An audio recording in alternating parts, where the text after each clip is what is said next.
So this is the extension of the studio, but this place is an archive. Do you know what an archive is? Okay.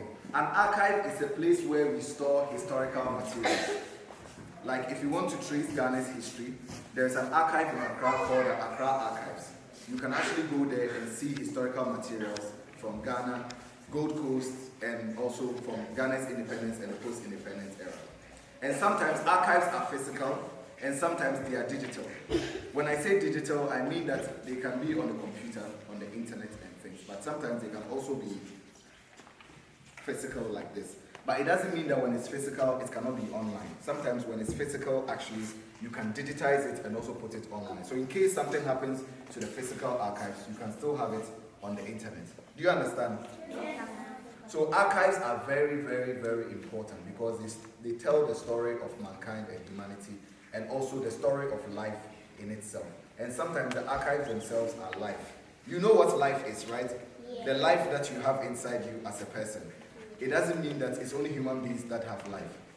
Objects also have life. Animals have life. But most importantly, to understand that the wood and everything that you see around us also have life in them. They are living things. Yes.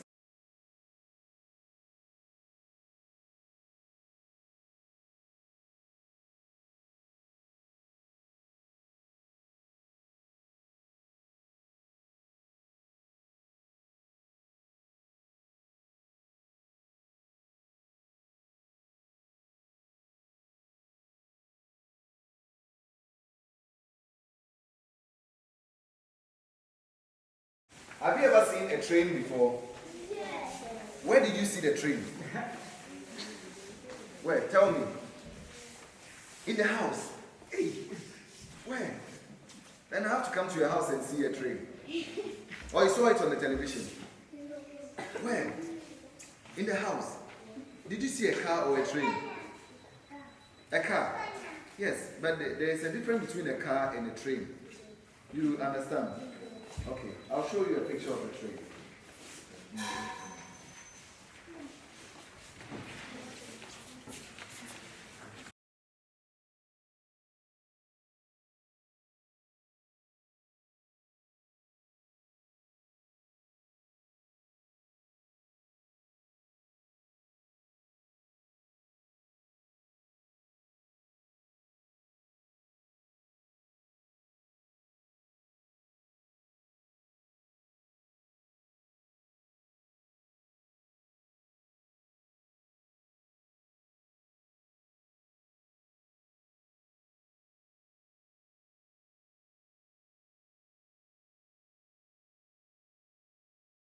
Okay.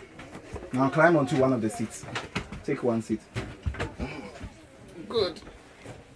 So you see, this is where the pilot will hold in order to fly the airplane. So you see, all these instruments that you see, later on you see it in the drone and how the instruments have now been transformed into other interfaces in the drone. So you can fly the drone. Very good. So you see this? This is what a train is. Yeah, train. So there are different types of trains. Trains are machines that are designed and they go on railway tracks. So this is actually a locomotive.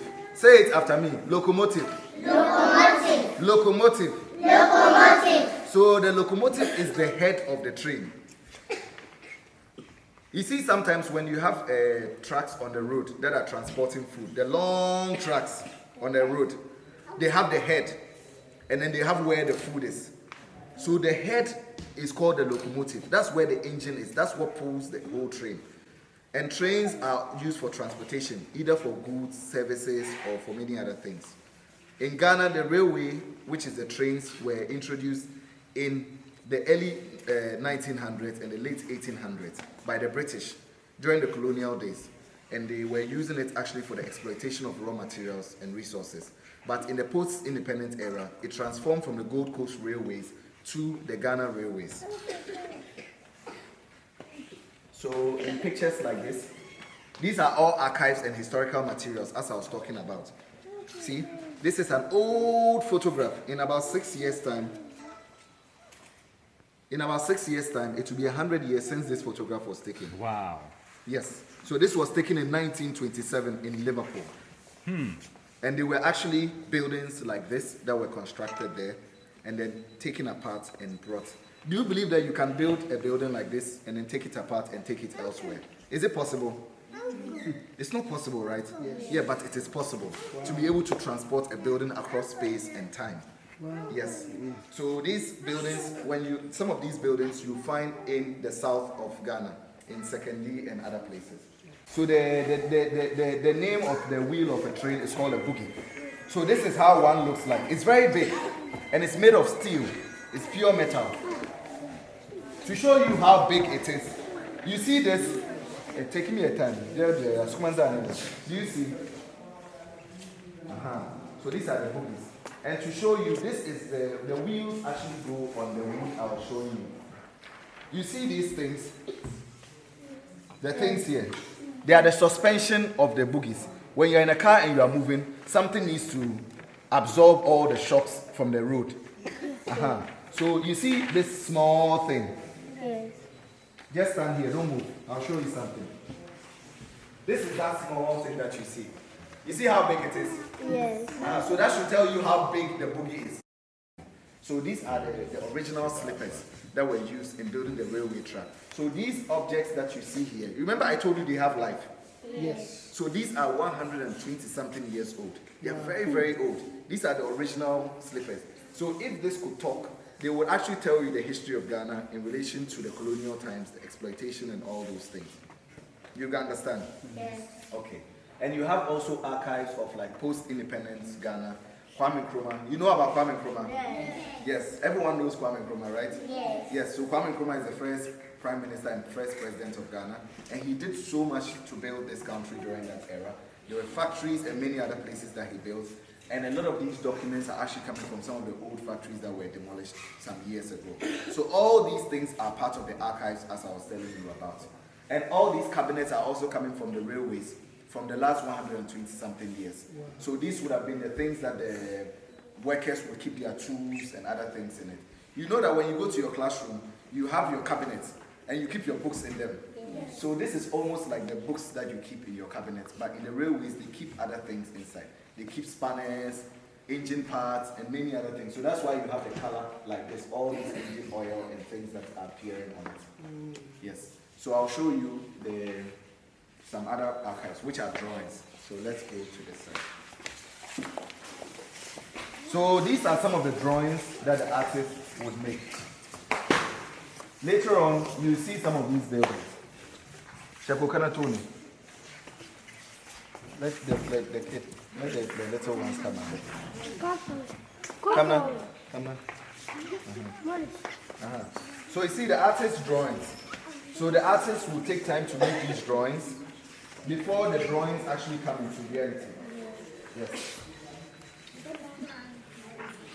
So you see, these are drawings. So the artist will make all these drawings. And these drawings would then now be actually converted into buildings and all that. And some of these buildings are historical buildings, like some of the old silos that Kwame Nkrumah was building in the post-independence era. Yo.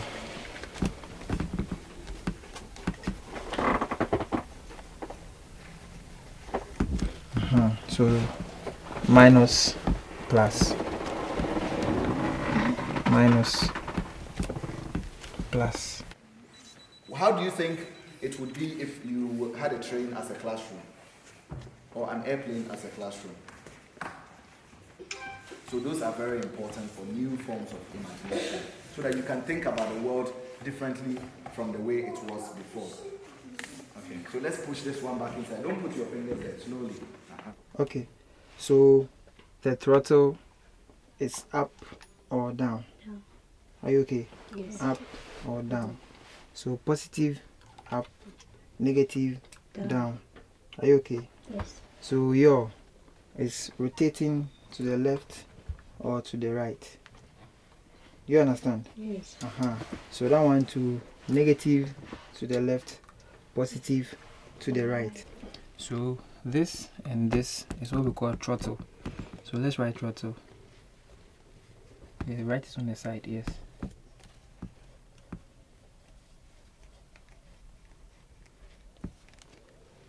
Then down, throttle.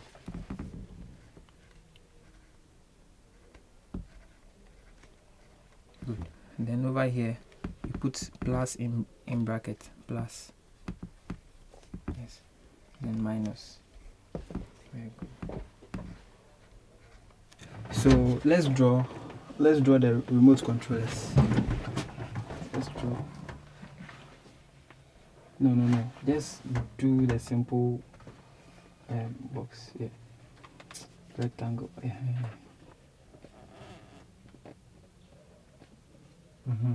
Then the top one, let's put plus in bracket. Plus. Then the down one, let's put minus in bracket.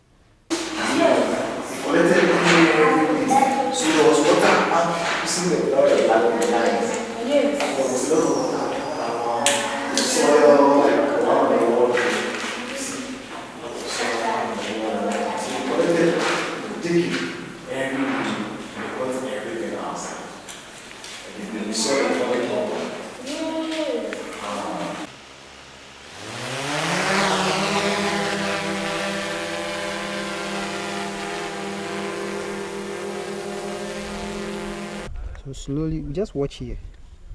Now we are safe in the air, so slowly move this one. Then let's add this one to it. Now slowly.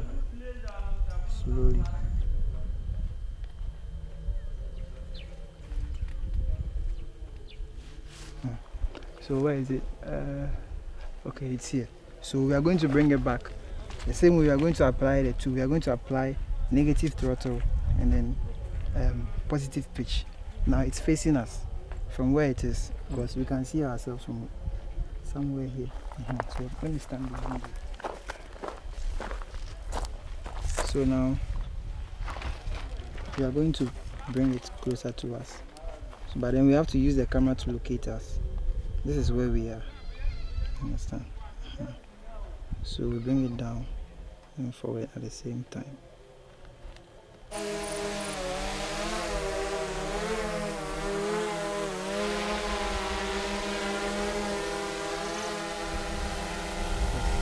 Let's start it again.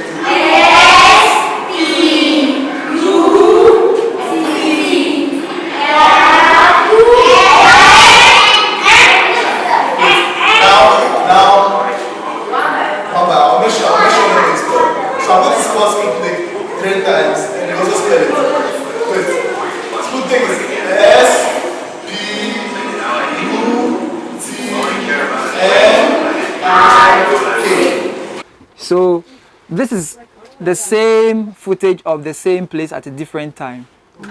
Yeah. So I want to use this to just explain how we can use the drone to change our experiences with time. Okay? So if you look at this thing that looks like a drawing in the middle there, that is actually someone's house that we are looking from above. Okay, which is still under construction. But I don't know if you can notice that it changes over here. It looks more like sticks that have been arranged or carefully arranged. So this is how you can also use drones to change your experiences. Do you understand? Okay, very good. Don't push me, or if you push me, we will all fall. Can you all see the drone moving? Yes. Very good. So now it's trying to come closer to us. It's coming through. It's coming down. Yeah. It's coming down. It's coming down. It's going to climb. It's coming. It's coming. It's coming. It's coming. It's coming. It has gone.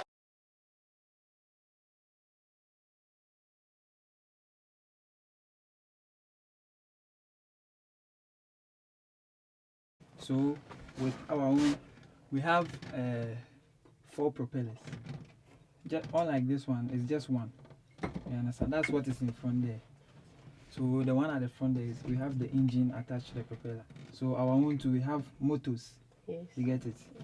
So the motors and the propellers. You get it?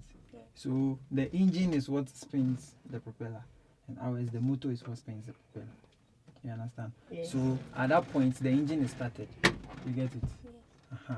So now we have to begin to move forward. Okay, to get the aeroplane to move forward. You understand? So we are trying to understand how this one starts and moves or flies into the air, and then we will connect it to what we know about how the drone also flies.